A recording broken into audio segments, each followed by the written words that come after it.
नमस्कार दर्शकों, मेरा नाम है संदीप आर के सिंह और आज हमारे साथ हैं बाबा रामदास जी। रामदास जी, बहुत-बहुत स्वागत आपका चैनल बाबा की खरी खोटी पर। Sir straight to the topic. ये जो अभी घटना हुई है कि डब्ल्यूएफआई का चुनाव हुआ, रेसलिंग फेडरेशन ऑफ इंडिया का, और उसको 2 दिन के अंदर निलंबित कर दिया गया। वो भी सरकार के द्वारा, मोदी सरकार के द्वारा। खेल मंत्रालय ने किया इसको।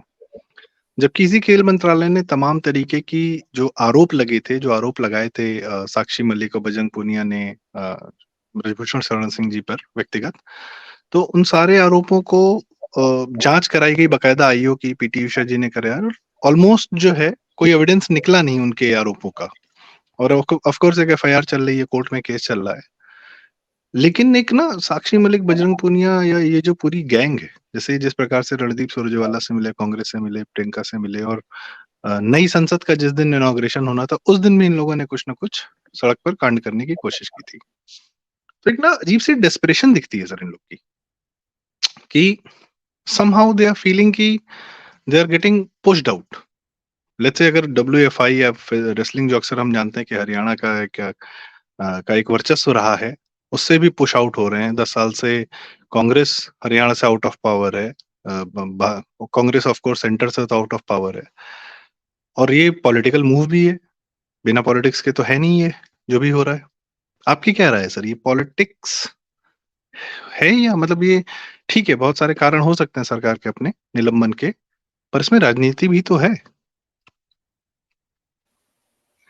सर, राजनीति भी नहीं है, राजनीति ही है। और सवाल यह है सर कि सरकार के ऊपर ऐसी क्या पॉलिटिकल कंपल्शंस थी कि सरकार पूरे 1 साल तक, आप सोच लीजिए कि पिछले जनवरी से ऑलमोस्ट 1 साल बीतने को जाए, पूरा ये दिसंबर तो खत्म ही है। तो 11 महीने से सरकार ने कुश्ती संघ को और कुश्ती की एक्टिविटीज को पूरा का पूरा ठंडे बस्ते में डाल रखा है, जबकि ये खुद कहते हैं कि कुश्ती मीन्स हरियाणा, कुश्ती means 80% of Indian wrestling is in Haryana, it is for Haryana. तो हरियाणा वालों की तो कुश्ती संघ एक्टिव रहे और काम करता रहे, ये बहुत ज्यादा इंपॉर्टेंट है ना। इसके बावजूद सरकार ने पिछले 11 महीने से उसको ठंडे बस्ते में डाल रखा है। किसी तरह इतनी सारी कानूनी दांवपेच लड़ाइयों के बाद वो जब 21 तारीख को वापस पटरी पे आया तो बड़े फिल्म सी, सर इसको कहते हैं ना, बहुत ही तुच्छ। बल्कि वो भेड़िया जो मेमने को खाना चाहता था, तो भेड़िया ने तो फिर भी बड़े अच्छे बहाने बनाए थे। उससे भी ज्यादा घटिया बहाने बना के सर कुश्ती संघ को निलंबित किया है। They have in fact suspended the activities. They have not suspended the federation. ये इस अंतर को पहले समझिए। चुनाव निरस्त नहीं हुआ है, कार्यकारिणी निरस्त नहीं हुई है। कार्यकारिणी और नई कार्यकारिणी, नई फेडरेशन की एक्टिविटीज को कुछ समय के लिए रोक दिया गया है, सस्पेंड किया गया है। अगले आदेश पर वो, मतलब अगर इसको सामान्य भाषा में कहा जाए ना, तो एजिटेटिंग रेसलर्स को के मुंह में एक लॉलीपॉप दे दिया गया है। वो बच्चा बहुत जोर से रो रहा होता है तो उसको जैसे ही मुंह में उसके लॉलीपॉप जाता है तो चुप हो जाता है। थोड़ी देर वो लॉलीपॉप में बिजी हो जाता है, 10-15 मिनट बाद बात आई गई हो जाती। Same thing is happened. पर वाई, सवाल उठता है वाई। सर, पिछले 11 महीने से आखिर सरकार जो है इनकी विम्स और फैंसीज को, इनके रोने को, इनकी नाटक नौटंकी को क्यों बर्दाश्त कर रही थी? और अब उसने फिर, अच्छा, हमारे रेसलिंग फ्रेटर्निटी में आज बात हो रही थी तो मैंने कहा भैया मुझे बिल्कुल नहीं लगता कि सरकार इस सस्पेंशन को लोकसभा चुनाव से के खत्म होने तक रिवोक करेगी, और बहुत संभावना है कि लोकसभा के साथ ही हरियाणा विधानसभा के चुनाव हो जाए। अगर नहीं हुए तो वो नवंबर में होंगे। तो इसका मतलब 2024 पूरा भी, भाई जाटों की नाराजगी, भाई जाटों को नाराज नहीं करना चाहती, इसीलिए तो पिछला 11 महीना नहीं करने दिया। फिर जब 3 राज्यों के चुनाव आ गए, रिजल्ट फेवरेबल आ गए, तब जाके चुनाव कराया। अब जैसे ही इन्होंने रोना धनुष जी, तो इसका मतलब ये निकाला जा सकता है कि हरियाणा के जो जाट हैं, जो पिछली बार ऑफ कोर्स नाराज थे खट्टर जी को सीएम बनाए जाने से, और उसके बाद जो है फिर दोबारा जब से खट्टर जी को ही बनाया गया, तो उन्हीं कारणों से भाजपा बहुमत में भी नहीं आ पाई, जबकि कांग्रेस से बेहतर शासन दिया। और तो क्या ये मतलब जो जाट राजनीति है हरियाणा की पर्टिकुलरली अगर हम बात करें, तो क्या ये वर्चस्व की लड़ाई है, या ये मतलब ये दिखाने की है कि we have to be in power, कम वोट में चाहे जो हो जाए, हमको सत्ता में रहना है, चाहे प्रदेश में नूह मेवात कुछ भी होता रहे, I don't we don't care.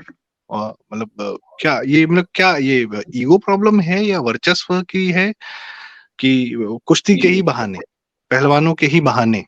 जबकि आपने कई बार बताया कि बजरंग पूनिया और साक्षी मलिक ने पहलवानों के साथ जो किया, उनका करियर छीना, उनका पूरा साल बर्बाद किया अपनी अपनी ईगो के चक्कर में। तो ये तो बड़ा द्वंद है ना, कि ये जाटों को भी, जाट अपने जो बच्चे जो पहलवानी कर रहे हैं 80% उनके साथ है, या ये मीडिया मेड जो पहलवान सामने जो मीडिया प्रस्तुत कर रही है, इन लोग के साथ है? और अगर इनके साथ है तो क्यों है, और संदीप भाई, नाराज क्यों है, ये किस बात से नाराज है? ये वर्चस्व, मैं इसको वर्चस्व की लड़ाई नहीं मानता हूं। I think there is a very deep sense of insecurity इस कम्युनिटी में, बहुत गहरी एक असुरक्षा की भावना है। What kind of insecurity? भाई देखिए, मूल समस्या क्या है कि यह कम्युनिटी शुरू से, सबसे पहले तो they are an agrarian society, ये कृषि प्रधान सोसाइटी रही है, जिनका मुख्य पेशा कृषि और पशुपालन और कृषि से जुड़ी हुई एक्टिविटीज रहा। इनका रहन सहन, खान पान, बात व्यवहार, पूरा लोक आचार बहुत ज्यादा ग्राउंडेड। भाई बहुत ज्यादा पॉलिश नहीं होते, इनका क्यूजीन बहुत ब्लैंड है, बहुत बेसिक खाना खाते हैं, बहुत बेसिक लाइफस्टाइल्स हैं, बहुत इनकी भाषा में आपको बहुत ज्यादा पॉलिश्ड कुछ नहीं मिलेगा, इनके लोक संगीत में नहीं मिलेगा, इनके सेंस ऑफ ह्यूमर बड़ा क्रूड है। कहने का मतलब बहुत ही सीधे साधे जमीन से जुड़े हुए लोग हैं। अच्छा, जितनी भी एग्रेरियन सोसाइटीज होती हैं, आप पूरे ऑल ओवर वर्ल्ड इनको स्टडी कर लीजिए, they are not very polished. वो बहुत ज्यादा नफासत या ऐसे है ना, बड़े सीधे साधे मस्त मौला लोग होते हैं। मैं आपको बताऊं कि अगर आप हरियाणा के 4 जाटों के साथ खाट, मैं तो कहता हूं कि 4 जाटों को कभी भी खाट पे मत बैठने दो, तख्त पे दो, वो भी तख्त भी लोहे का मजबूत हो, नहीं तो खाट ने तो हंस हंस के तोड़ देंगे, इतना हंस पड़ेंगे खाट टूट जाएगी। और इनका सेंस ऑफ ह्यूमर, हे भगवान, अगर 4 इकट्ठे बिठा दिए पूरे गांव को पता लग जाएगा उड़े बैठ रहे हैं 4। ठीक। अच्छा, इतिहास में चले जाइए, मोहम्मद गजनवी और गोरी, जब इन्होंने सोमनाथ लूटा है, तो जब ये जा रहे थे तो जाटों ने रास्ते में लूट लिया पूरा। इतिहास में जो लुटेरा बोला गया है ना इनको, तो वो इतिहास तो उनके इतिहासकारों ने लिखा ना, उत्तबी ने लिखा, और जो उनके साथ जो आते थे तो उन्होंने इनको लुटेरा लिखा है कि हमने जो सोमनाथ में और जितना रास्ते भर माल लूटा था वो इन्होंने लूट लिया। मतलब इतने दुर्दांत आतताई लुटेरे वॉरियर्स भी इनके सामने नहीं टिके। तो सर अच्छा, ये पिछले 2000 सालों में तो बहुत बढ़िया सरवाइव करते रहे, ठीक। फिर जब से ये एग्रेरियन क्राइसिस आया है पिछले 30-40 सालों से, भाई पशुपालन ऑलमोस्ट जीरो हो गया क्योंकि पशु रहे नहीं, जो एग्रीकल्चर है वो पूरी की पूरी मैकेनाइज्ड हो गई, तो एक तो इनके पशुपालन इनका चला गया, समय के साथ चेंज हुआ, खर्चे बढ़े, जरूरतें बढ़ी, वो खर्चे कृषि से पूरे नहीं होते थे, तो मजबूरन परिवारों को जो है अन्य सोर्सेज ऑफ इनकम ढूंढने के लिए परिवारों का विखंडन हुआ, जमीनें सीमित थी, पॉपुलेशन बढ़ी, तो जमीनों के बंटवारे होते होते होते होते होते आज बहुत छोटे छोटे पीसेस ऑफ लैंड हो गए जिन पे खेती जो है वो घाटे का सौदा हो गई। तो वो जो सर सेंस ऑफ इनसिक्योरिटी है, और 2000 सालों से लगातार, भाई एग्रीकल्चर में कोई प्रॉब्लम नहीं थी, भाई आप देखें ना, ऐसे सिर्फ 50 साल पहले इंडिया में इफरात जमीनें थी। तो सर ये जो सेंस ऑफ इनसिक्योरिटी आई है ना कि भाई कृषि तो रही नहीं, कृषि से कमाई नहीं रही, जोत एकदम छोटी होती जा रही है। जी आप कुछ कह रहे थे। आप अपनी बात कंप्लीट करिए सर, फिर मैं एक सवाल पूछूंगा आपसे। तो सर तो ऐसे में एक इनहेरेंट जो है ना असुरक्षा की भावना रहती है, परिवार चिंतित है अपने लिए, अपने बच्चों के लिए, बच्चों का फ्यूचर क्या होगा, तो फिर निश्चित रूप से माइग्रेशंस होते हैं, बच्चे पढ़ लिख के नौकरियों में जाते हैं। तो इसलिए आप देखेंगे कि हरियाणा के जो जाट हैं वो नौकरी पे बहुत ज्यादा फोकस कर रहे थे पिछले 20-30 सालों से। अच्छा, आज से 30 साल पहले, 40 साल पहले नौकरी बांटने की हिंदुस्तान में कोई व्यवस्था ही नहीं थी, वो तो पर्ची पहले जो नेता दे देते थे। तो सर अब क्या हुआ कि हर राज्य में रिक्रूटमेंट बोर्ड्स बन गए। Now there is a BSRB, banking service recruitment board, railway में भी रिक्रूटमेंट बोर्ड है, हर राज्य का एक रिक्रूटमेंट बोर्ड है। अब तो ग्रुप डी की भी जो नौकरी है ना, उसकी रिक्रूटमेंट के लिए भी there is a judicial and sorry there is a constitutional process. उस प्रोसेस में जरा सी भी कमी आई तो आप ऐसे किसी को नौकरी बांट नहीं सकते। अब नौकरी चली गई मेरिट पे, तो सब अब मेरिट पे चली गई तो आपका एकाधिकार खत्म हो जाता है। अच्छा, वो जो चीज है, जो नौकरी मिलने का जो सिस्टम था, उसके लिए अपनी सत्ता होनी जरूरी। भाई एक मिनट, चौटाला साहब और उनका बेटा 10 साल जेल काटे आए, क्यों? जेबीटी शिक्षकों की भर्ती में अपने लोगों को बेशक पैसे लेकर नौकरी दी, पर अपने लोगों को नौकरी दी। आप हरियाणा में किसी बात से बोलो है जेल काटे आवला, तो क्या हुआ? मेरे छोरे ताई नौकरी देन में जेल गया है। अरे भाई हमारे बच्चों को नौकरी दे रहा था, मैंने कहा पर वो तो तुम्हारे को दे रहा था ना यार, खट्टर तो मेरिट पे दे, नौकरी तो खट्टर भी दे रहा है, पर वो मेरिट पे दे रहा है। दुनिया का कोई भी बच्चा जो टैलेंटेड है, जो पढ़ने में तेज है, उसको नौकरी मिल रही है। इनको लगता है कि अगर खट्टर ना हो के हुड्डा होता तो शायद मेरे बेटे की नौकरी लग जाती। इसमें चूंकि सर आपने 20-30 साल की बात की और सेंस ऑफ इनसिक्योरिटी की बात की, तो पिछले 1980s या 1990s से 90 ऑनवर्ड्स, और चूंकि मैं गुड़गांव दिल्ली रहा और उसी साउथ दिल्ली और गुड़गांव की तरफ ही रहा जहां इनका वर्चस्व मतलब दिखते हैं, मतलब मैंने इनको जिया है, साथ में देखा है। तो एक बहुत बड़ा सडनली ना एक रियल एस्टेट बूम आया था हरियाणा में। गुड़गांव हुआ, आज की डेट में सोनीपत, रोहतक, बहादुरगढ़, हर जगह फैलता जा रहा, जमीनें बिकी, सडनली बहुत ज्यादा पैसा आया इनके पास, and they didn't know what to do. कुछ सेक्शन जो था उसके पास फरीदाबाद में इस तरफ पूरी जो बेल्ट है, और इतना पैसा आ गया कि अचानक से वो BMW खरीद लिए। अब समझ में नहीं आ रहा बच्चों को हम करें क्या इसका। कुछ लोगों ने अपना पैसा थोड़ा सा कायदे से यूटिलाइज किया, फिर और लैंड्स खरीदी और रियल एस्टेट में चले गए। Real estate became the one of the biggest businesses of Haryana, particularly ये जो दिल्ली की तरफ वाला हरियाणा है। और कई लोग का ये भी हुआ कि पैसा आया और खत्म हो गया, जमीन भी चली गई, पैसा भी चला गया, पर लाइफस्टाइल जो है दिख रही है कि वो अपनी लाइफस्टाइल सीधे गुड़गांव से कंपेयर करते हैं या अपनी लाइफस्टाइल इसी इसी हिस्से से कंपेयर करना चाहते हैं, क्योंकि यहाँ पे एक हैवी लाइफस्टाइल दिख रही है। और Gurgaon of course north India के one of the best towns है, तो उसको उस लाइफस्टाइल को मेंटेन करने के लिए भी सत्ता चाहिए, क्योंकि सत्ता आपको फिर बहुत सारे एक्सेस देती है, सोर्सेज ऑफ इनकम देती है। और जैसा आपने कहा, सिर्फ नौकरी ही नहीं, मतलब मुझे लगता है कि तमाम तरीके के अन्य सोर्स ऑफ इनकम या लैंड की या डेवलपमेंट से या जो भी आप इंफ्रास्ट्रक्चर से या किराए से रियल एस्टेट से पैसा, इंडस्ट्रियल एरिया मैंने देखा है हरियाणा के बहुत अच्छे इंडस्ट्रियल एरिया डेवलप्ड है। तो ये क्या इन लोग को ये भी लगता है कि भाई अगर जब तक हम सत्ता में नहीं होंगे तो हमें ये वाला फायदा भी नहीं मिलेगा? इस वजह से भी इनके सत्ता में आने की बड़ी तीव्र इच्छा है और इतनी ज्यादा है कि ये इस हद तक उतर पा रहे हैं कि हम अपनी बेटियों को, बच्चों को आगे करें, झूठे आरोप लगाएं और झूठ बोलें खुलेआम पब्लिकली। सर सिर्फ इतनी सी बात नहीं है, सिर्फ इतनी सी बात नहीं है। एग्रेरियन सोसाइटी में सर जो लैंड होल्डिंग वाली कास्ट होती है ना, उनका समाज में हर किस्म का दबदबा भी होता है। भाई दबदबा is directly related to land holding.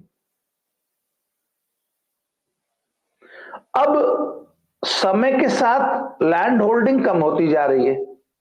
सही कह रहे हैं। Times are changing. आज आप हरियाणा में सीएम विंडो में एक ट्वीट कर दीजिए कि फलाने के छोरे ने मेरे तो तू बोल लिया है और मैंने धमकाओ था, और अपना फोन नंबर दे दो, सर 5 मिनट में फोन आ जाता है। एक ने मेरे खिलाफ झूठी कंप्लेंट कर दी थी, झूठी। मेरे को 5 मिनट में थाने से फोन आ गया, भैया आपके खिलाफ नहीं हुआ है, आप तो बहुत बड़े माफिया, बहुत बड़े गुंडे हो। तो फिर मैंने उसको समझाया, मैंने कहा ना भाई मैं तो इसे मैं तो, बोला ना जी ना आप न्यो करो, आ जाओ आ जाओ थाने पहुंचो। मैंने कहा जी मैं तो 300 किलोमीटर दूर बैठा। बोला ना आ जाओ, और मुझे आना पड़ा, and I had to explain. तो जब मैं पहुंचा तो उन्होंने कहा अरे यार तुम सर झूठ बोलते हो, ये तो फैक्ट तो ये है। फिर उसको बहुत टाइट किया उन्होंने, वो अलग बात है। तो आज की तारीख में अगर आपने किसी को आंख दिखाई ना, आंख फिर वैसे घूर के देख लिया, तो अगर उसने सेम विंडो में कंप्लेंट कर दी तो फिर आप भारी मुसीबत में फंस जाते हैं। फिर आप तो you have to follow a due process उस कंप्लेंट से निकलने के लिए। तो सर दबदबे वाली कौमें, अच्छा ये किस लिए पॉसिबल हुआ? क्योंकि टाइम्स हैव चेंज्ड और ट्वीट की टेक्नोलॉजी है। अब आप अपने हाकिम से, अपने रूलर से, अपने प्रशासक से या पुलिस से 1 सेकंड में कांटेक्ट कर सकते हैं, उनकी जवाबदेही है। और उसके बाद फिर उस आपके ट्वीट को या आपकी कंप्लेंट को कोई नजरअंदाज नहीं करेगा। सर ऐसे में जो दबदबे वाली कौम है उसको इनसिक्योरिटी फील होगी कि नहीं होगी कि यार अब तो हमारा दबदबा ही नहीं रहा। सर आप ही के कई सारे वीडियोस से और लेखन से ये भी मुझे पता चला था कि खट्टर जी के कार्यकाल में बहुत बार जाटों के आंदोलन के कारण या अन्य किसी कारण से, बहुत सारे कारणों से अन्य जातियां जो हैं इनकी पॉलिटिक्स से छिटक गई, और अन्य जातियां जो हैं वो कहने लगी कि इनका सत्ता में होना सबके लिए नुकसानदेह है, क्योंकि ये सड़क पे उतर के जो भी कर रहे हैं ये कर रहे हैं। बहुत ही वॉयलेंट रूप भी इन्होंने अख्तियार किया था। अब एक चूंकि लेवल प्लेइंग फील्ड आ गई है, अन्य जातियां जैसे आप कह रहे हैं मेरिट पे ही अब काम हो रहा है, तो ना सिर्फ नौकरी बल्कि बिजनेस या व्हाटएवर जो भी एक समाज का अपना एक उत्थान होता है, ग्रेजुअल उत्थान होता है या थोड़ा सा एग्रेसिव उत्थान होता है, तो वहां हर जाति अपना एक, जाति नहीं, हर इंसान, हर समाज, पढ़े लिखे लोग, हर कोई बिजनेसमैन, व्यापारी वर्ग, हर कोई अब एक लेवल प्लेइंग फील्ड पे आ रहा है। तो आर दे फीलिंग की we are getting pushed back? उनको ऐसा लग रहा है कि यही यही उनको लगता है कि उनके जो भी प्रिविलेजेस थे, भाई पहला प्रिविलेज जमीनें थी वो कम होती जा रही हैं, एग्रेरियन सोसाइटी में प्रॉफिट ही बहुत कम हो गया है। तो उनको लगता है कि वी आर, अच्छा, in fact they are not being pushed back, they are not being pushed back, other communities are coming up. अच्छा, इससे पहले क्या था, खट्टर एरा से पहले की आप देखिए कि हरियाणा की पूरी जो सत्ता का जो इक्वेशन था, it was all in the hands of Jats. बीच में भजनलाल बिश्नोई जैसे लोग, भजनलाल बोलते बिश्नोई, वो नॉट अ जाट, पर उसका ट्रीटमेंट जाटों वाला ही था, तो वो मैनेज कर लेता था। पर तब भी जो सत्ता की चाबी थी वो जाटों के हाथ में रहती थी। अच्छा, Jats were never inclined towards Congress. Traditionally जो है वो जाट्स, जैसे जब से मैंने होश संभाला है, जाट वर फॉलोअर्स ऑफ चौधरी देवीलाल। देवीलाल जी नहीं रहे तो उनके बेटे चौटाला के बाद उनके दो बेटे अभय और अजय, उसके बाद अब अभय अजय के बच्चों के साथ हाथ में। तो हुआ था कि आज से मात्र 5 साल पहले तक जाट्स वर फॉलोअर्स ऑफ चौटाला, उनको ही वोट करते थे। हालांकि आज के जमाने में तो सभी पार्टीज में थोड़ा थोड़ा वोट जाता है। तो जब चौटाला जेल चले गए और उनके बच्चे आ गए, उनके परिवार में जो विघटन हुआ, उनके जो लड़ाइयां हुई, पार्टी दो खेमों में बट गई, और उधर से हुड्डा जी मुख्यमंत्री बन गए कांग्रेस की तरफ से।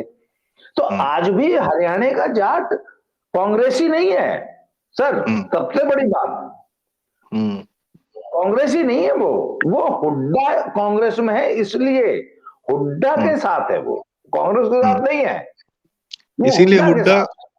इसीलिए हुड्डा बड़े चंद कांग्रेसी नेताओं में से बचे हैं जिनका अपने क्षेत्र पर वर्चस्व है, क्योंकि उनका स्वयं का वर्चस्व है, पार्टी का नहीं है। जी।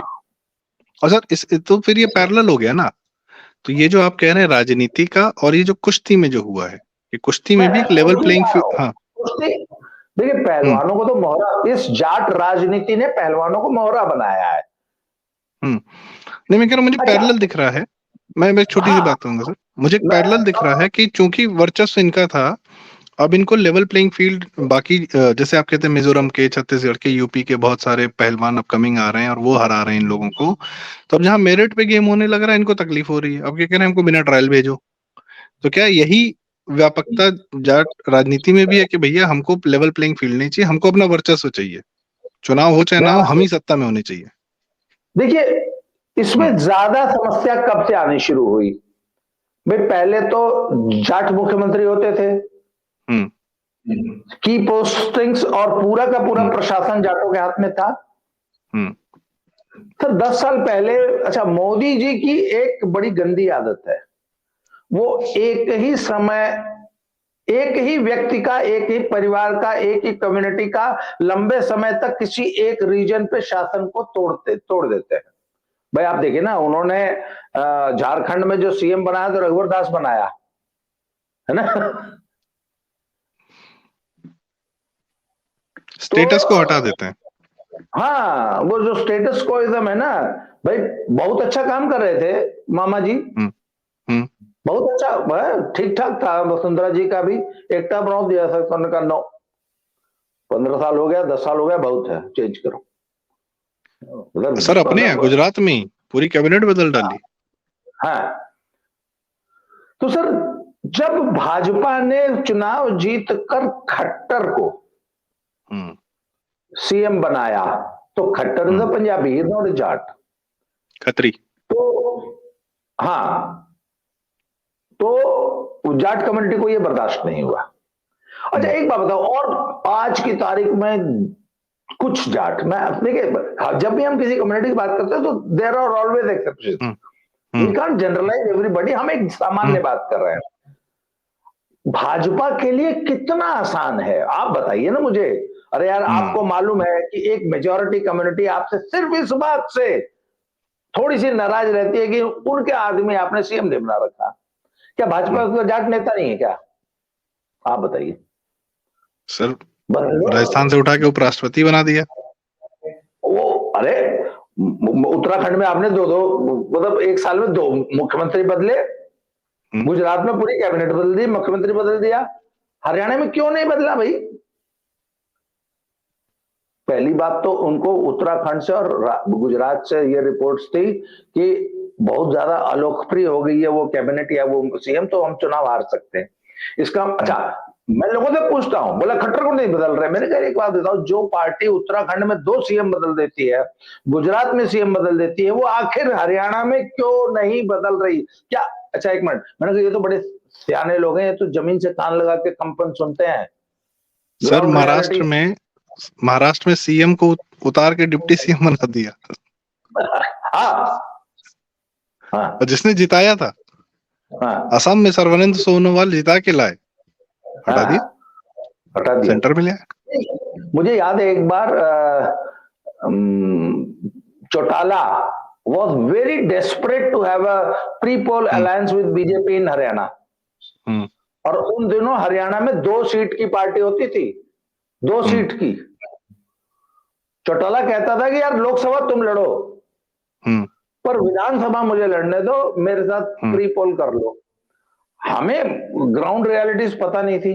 हमने कहा यार बीजेपी बहुत बड़ी गलती कर रही है और बीजेपी को चौटाला के साथ प्री पोल अलायंस करना चाहिए। बीजेपी ने नहीं किया।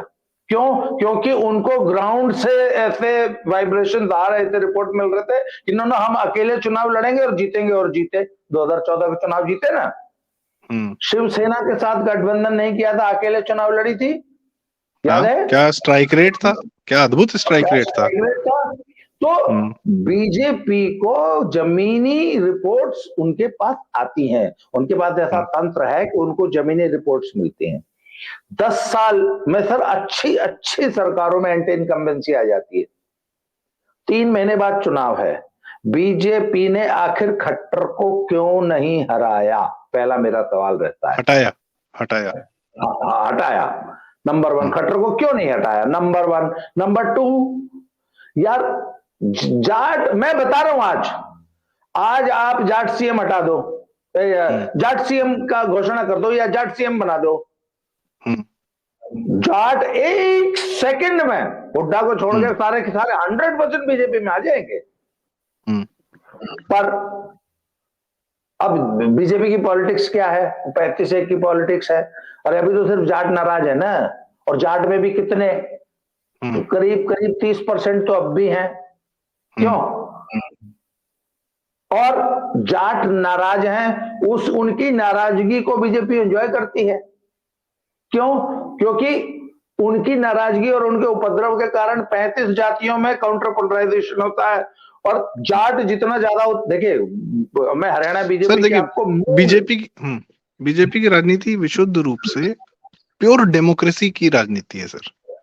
सबका बराबर, भाई काहे लिए जाट ही बनेगा भाई, कोई और भी बनेगा, सबको लेवल प्लेइंग फील्ड मिलेगी, एक ही का वर्चस्व क्यों रहेगा, तुम्ही को दम्भ क्यों है यार, दूसरे को मौका मिल गया तो तुमको काहे तकलीफ है। तो प्योर डेमोक्रेटिक है सर, इससे ज्यादा डेमोक्रेसी कहीं आपको मिलेगी नहीं मोदी जी की राजनीति के अलावा। तो मैं आपको बताऊं, किसान आंदोलन के दौरान की बात है, तो मेरे एक बड़े अच्छे मित्र हैं हरियाणा में, वो बहुत बारीकी से समाज को पढ़ते हैं, बहुत बारीक नजर है। तो मैंने पूछा क्या हाल है भाई, खट्टर साहब का क्या होगा? बोला यार ये खट्टर चला जाता, मतलब अगला चुनाव बीजेपी हार जाती है, ये खट्टर चला जाता, पर ये जाट कौन जान दे, खुद भी वो जाट है। तो बोला भाई ओ खट्टर चला तो जाता, पर ये जाट कौन जान दे। मैंने कहा क्या हो गया? बोला भाई ये सड़क पे जितना अड़बाद करेंगे, जितना ज्यादा उत्पाद करेंगे, उतना ज्यादा खट्टर मजबूत होता जाएगा। क्यों? जाट सड़क पे जितना उत्पाद करेगा, 35 बिरादरी उतना ज्यादा खट्टर के पीछे पोलराइज होगी। अब इन्होंने पहलवान जी लोगों को आगे किया, पहलवान जी लोगों का जितना भी उत्पात था जंतर मंतर से लेकर यहां तक और कल तक, ठीक है ना, एक अच्छी खासी डेमोक्रेटिक तरीके से, कॉन्स्टिट्यूशनल तरीके से चुनी हुई फेडरेशन को जाटों के दबाव में, जाटों को खुश करने के लिए समाज में क्या मैसेज गया कि भाई जाटों ने कुश्ती संघ भंग करवा दिया। हालांकि भंग हुआ नहीं है, पर सारा मीडिया क्या लिख रहा है, जीत गए जाट। और फिर जाटों की तरफ से मैसेज क्या आ गया, अरे जूते तले कचल दिया, यो है दबदबा तो मारा है, दबदबा तो मारा है, खूब ट्रेंड हुआ, दबदबा जूते की नोक पे। जाटों ने 2 दिन बहुत एंजॉय किया। सर बीजेपी यही तो चाहती थी, 35 जात काउंटर पोलराइज हो गई। सर ये देखिए, ये ना ये बहुत अजीब बात है, गलत बात है बीजेपी की कि जाट दुखी होके सड़क पे आया था, फिर घर चला गया। तो बीजेपी ने कहा कि अब तुम दुखी होके नहीं आ रहे तो खुश होके सड़क पे आओ। तो खुशी का एक दे दिया कि भाई आपने जो है दबदबा जो है जूते की नोक पे रख दिया, ऐसी की तैसी। तो wrapping it up, let's have मतलब I would like to have your closing comments. तो जिस्ट क्या है सर इस पूरी जो ये इसकी राजनीति का जिस्ट क्या है? टेक्निकल अपनी जगह है सर, मैं तो राजनीति देखना चाहता हूँ, जानना चाहता हूँ राजनीतिक जिस्ट क्या है इस घटना का। इस घटना का राजनीतिक जिस्ट ये है, कौन मुस्कुरा रहा है सर, कौन मुस्कुरा रहा है पीछे बैठ के? Khattar.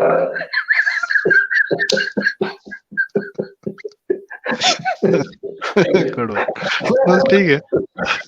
Khattar is going to have the last laugh, I am telling you. Perfect. मतलब मैं बता रहा हूँ ना, I am a very keen observer of the ground politics, the ground realities. मेरा एनालिसिस हमेशा जमीनी होता है। मैं ऊपर हवा में क्या चल रहा है ऊपर तो मैं देखता ही नहीं, मैं तो जमीन पे देखता हूँ कि भाई मिट्टी में कितनी नमी है। बस ठीक सर, धूल उड़ रही है या मिट्टी बैठी हुई है। सर इन्होंने पहलवानों को आगे करके उनका पूरा, हाय साक्षी रो रही है, हाय साक्षी ने तो संन्यास ले लिया, हाय बजरंग ने तो पद्मश्री वापस कर दी। तो फिर जब रायता फैला तो कुश्ती संघ भंग कर दिया, कुश्ती संघ भंग कर दिया तो जाट बहुत खुश हो गए जी, ओ जीजा आ गया। सर फाइनली, अच्छा एक्चुअली क्या हुआ कि कोई कुश्ती संघ भंग नहीं हुआ, फेडरेशन अभी भी है, फेडरेशन अभी भी है, उनका चुनाव अभी भी वैलिड है। कुछ दिनों के लिए पॉज दिया गया है, कॉमा है, फुल स्टॉप नहीं है।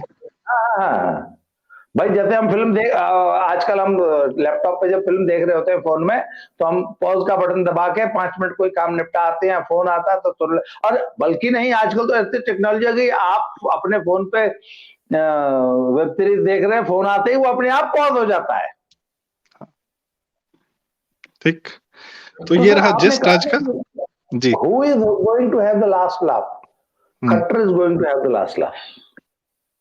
ठीक है, and that of course. Khattar की जो सबसे बड़ी खासियत है ना, वो बॉल की जो स्पीड है ना, उस स्पीड का फायदा उठाते हैं वो, उसको बड़ा स्ट्रोक खेलने की जरूरत नहीं होती, वो सिंपल कट मार के नजर वो चौका मार लेता है, हल्का सा ट्रिक कैसे किया। मुझे याद है सर, राहुल द्रविड़ बैटिंग कर रहे थे पाकिस्तान के खिलाफ या ऑस्ट्रेलिया के खिलाफ, और बॉलर दूर से रन, शोएब अख्तर के खिलाफ शायद कभी, वो बेचारा दूर से एकदम सबसे लंबा रन लेके आता था, दौड़ के आता था, 100-150 की स्पीड से बॉल फेंकता था, और राहुल द्रविड़ जो है बॉल को वहीं रोक देते थे। और ऐसा राहुल द्रविड़ ने 20-25 बार किया, फ्रस्ट्रेट कर दिया बॉलर को कि जो उसकी स्पीड थी ना, वो 150 फेंक रहा है कि ये कुछ गलती करेगा, ऐसा कट कहीं निकलेगा, कुछ नहीं। 150 की स्पीड को वहीं रोक दिया। आई थिंक सामने ये भी एक अपने आप में एक विलक्षण प्रतिभा है सर, कि तुम कितनी भी तेज गेंद फेंकोगे, हम इतना खुद ठहरे हुए हैं, ठहराव है हमें कि हम शांत कर सकते हैं। मे बी दिस इज पूरे जैसे दूध बहुत ज्यादा उबल रहा होता है ना, उसमें सिर्फ 1 चम्मच ठंडे पानी का छींटा डालते ही वो बैठ जाता है। ठीक, उस वक्त आपने दूध को उफरने से बचा लिया, उसके बाद आगे गैस कर लेंगे, टेम्परेचर कंट्रोल कर लेंगे। सही। तो सर ये है इस पूरे घटनाक्रम में, इसको बहुत ही स्मार्टली, बहुत टेक्निकली, बहुत ही बारीकी से, अच्छा बीजेपी की जो लीडरशिप है ना सर, वो मुद्दा छीनने में और जो प्रेशर बिल्डअप होता है प्रेशर कुकर में, तो वेंट हल्का सा उठाता तो वो सारा प्रेशर निकल जाता है ना। सर बीजेपी मुद्दा छीनने में बड़ी एक्सपर्ट है। आज विपक्ष की जो सबसे बड़ी प्रॉब्लम है ना सर, विपक्ष के पास मुद्दा ही नहीं है।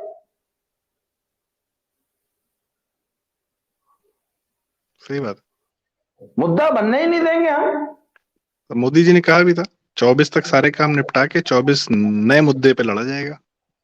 बिल्कुल जी। तो आज विपक्ष की सबसे बड़ी प्रॉब्लम क्या है कि अरे भैया इनको हटाए हराए तो किस मुद्दे पे जाएं, मुद्दा कौन सा होगा, किस मुद्दे को लेके हम पब्लिक के बीच में जाएं। सिर्फ एक मुद्दा है, बिजली पानी सड़क इंफ्रास्ट्रक्चर रेल नौकरी सब, तो सब देश सब चैप्टर क्लोज कर दिए।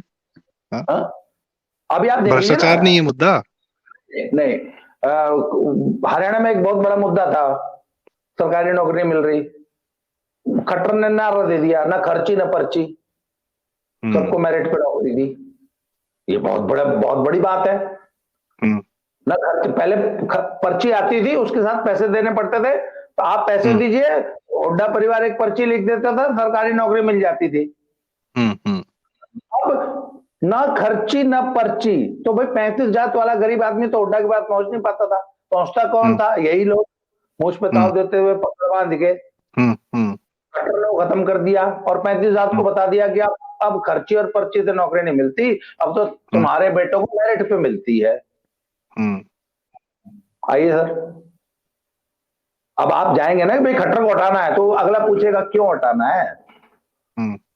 हम खट्टर को हटा के हम वापस किसको लेके आना है, हुड्डा को, बोला वो तो फिर खर्ची पर्ची चलेगी। वही लेवल प्लेइंग फील्ड हो गई, ठीक है।